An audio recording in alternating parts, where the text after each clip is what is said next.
Waalaikumsalam warahmatullahi wabarakatuh. Salam sejahtera bagi kita semuanya. Sugeng Minjang, selamat pagi, salam sehat. HPI Jaya. Pelan Bravo.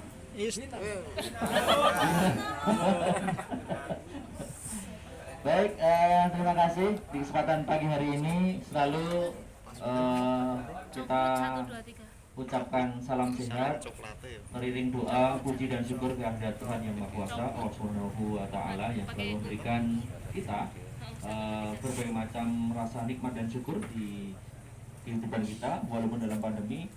Saya yakin kita tetap harus bisa bertahan dan survive ya dengan apa yang kita bisa lakukan sesuai dengan kemampuan masing-masing. Tidak perlu nunggu normal, kita memang harus berdampingan dengan pandemi apapun yang terjadi. Kemudian di kesempatan kali ini pula mewakili dari Biro Organisasi DPD HPI DIY, terima kasih waktu yang diberikan kepada kami dan diundang di rapat kerja cabang tahun 2021 Dewan Pimpinan Cabang Himpunan Pariwisata Indonesia Kabupaten Kulon Progo, daerah Istimewa Yogyakarta. Bahwasanya kami bisa datang berempat, yang sedianya waktu itu Mbak Aning juga mau ikut selaku bendahara di pengurus hariannya DPD, tapi karena saudaranya ada yang terpapar hingga kemudian dia harus nungguin keponakannya. Ya, pada kesempatan kali ini saya Fajri mewakili Biro Organisasi didampingi langsung oleh Pak Wakil Ketua. Ini ada Pak Royen Pardede atau lebih keren Pardede selaku Wakil Ketua DPD HPDI, ada Pak Hartono selaku Biro Diklat, kemudian ada Mbak Nursita sebagai sekretaris. Di kesempatan kali ini pula sekali lagi terima kasih, dan karena ini menjadi rapat kerja cabang yang perdana yang seharusnya sesuai dengan anggaran dasar dan anggaran rumah tangga yang ada di salah satu bab dan pasalnya, disampaikan bahwa raker cap itu minimal 2 tahun sekali. Dan kebetulan kemarin kita sudah diundang di sama Mbak Aja ya, bahwa DPC HPI Kulon Progo sudah 4 tahun, ya harusnya sudah rakercap 2 kali, tapi ini baru sekali ini. Nah, tidak menjadi apa karena tidak ada hukuman dan sanksi apapun ya, karena kita semuanya masih dalam kategori belajar dan berorganisasi. Nah, utamanya rapat kerja cabang adalah salah satu ruh kekuatan yang menjadi tanggung jawab pengurus DPC HPI yang ada di cabang, khususnya di Kabupaten Kulon Progo.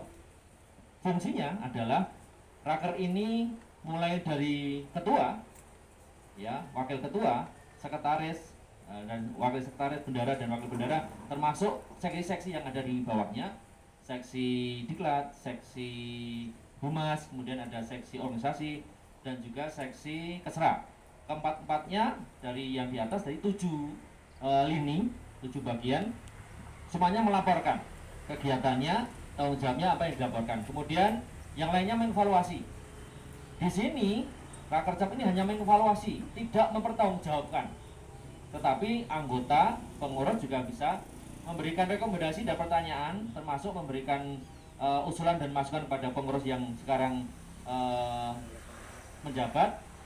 Kemudian disepakati dalam rakercap ini ada program-program yang diusulkan untuk ditetapkan menjadi program ke depan. 1 tahun yang akan datang itu program-program apa yang terkini, karena saya yakin bisa jadi program-program yang sudah dilakukan ada kekurangannya, ada hambatannya, ada tantangannya. Yang ke depan itu nanti ada program apa yang berdampak ke eksistensi organisasi, 1. Kedua, berdampak secara langsung pengaruh sumber daya manusia yang ada di anggota organisasi HPI itu sendiri. Yang ketiga, hubungan kelembagaan. Nah, hubungan kelembagaan ini adalah hubungannya dengan berbagai macam birokrasi yang ada, baik secara internal organisasi ataupun eksternal organisasi, termasuk pemerintah dan juga non pemerintah, apapun itu. Dan yang keempat, peran serta fungsi organisasi di bidang kemajuan ini bisa merangkul semua potensi pelaku wisata, khususnya prawisata atau wisata dimanapun berada yang ada di wilayah Kabupaten Kulon Progo.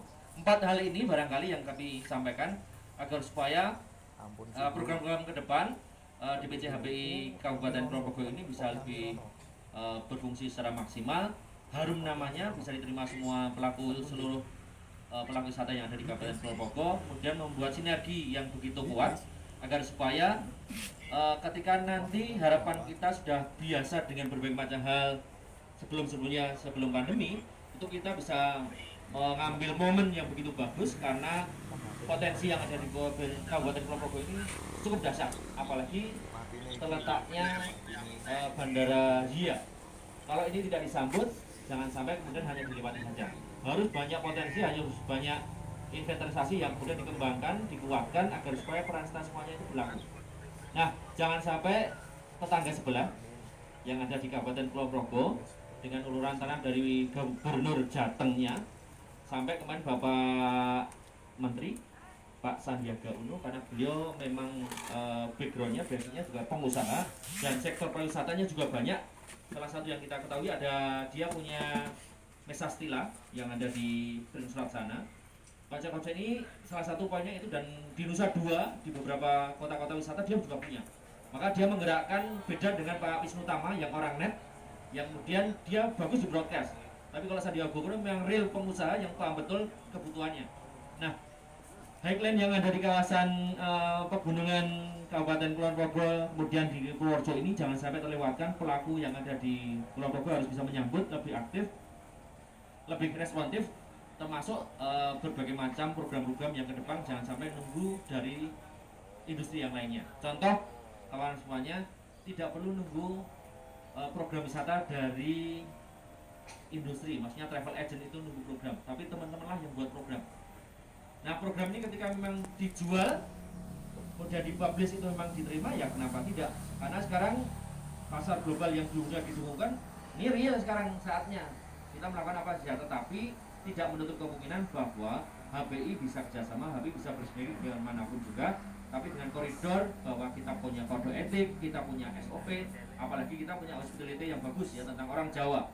Jadi tidak boleh kemudian rebutan, kemudian mengalahkan, menjelek-jelekan dan sebagainya. Ini kembali ke kode etik kita, dan disitulah kemudian nanti munculnya ada kompetensi pribadi, kompetensi organisasi, dan kompetensi kerja ketika kita di sektor pariwisata.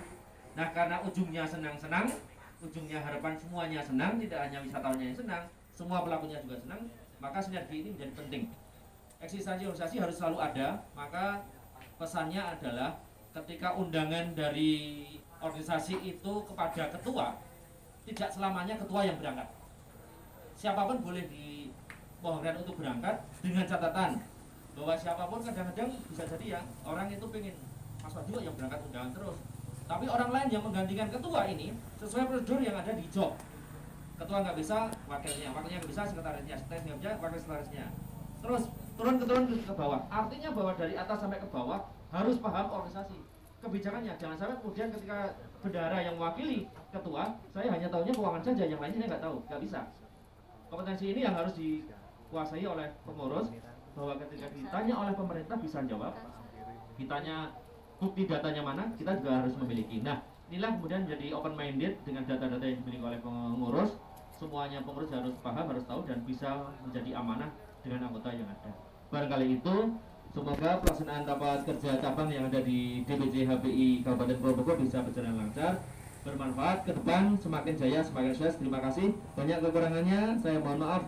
Akhir kata, billahi taufiq wal hidayah. Wassalamualaikum warahmatullahi wabarakatuh. Waalaikumsalam warahmatullahi wabarakatuh. Monggo saya kembalikan.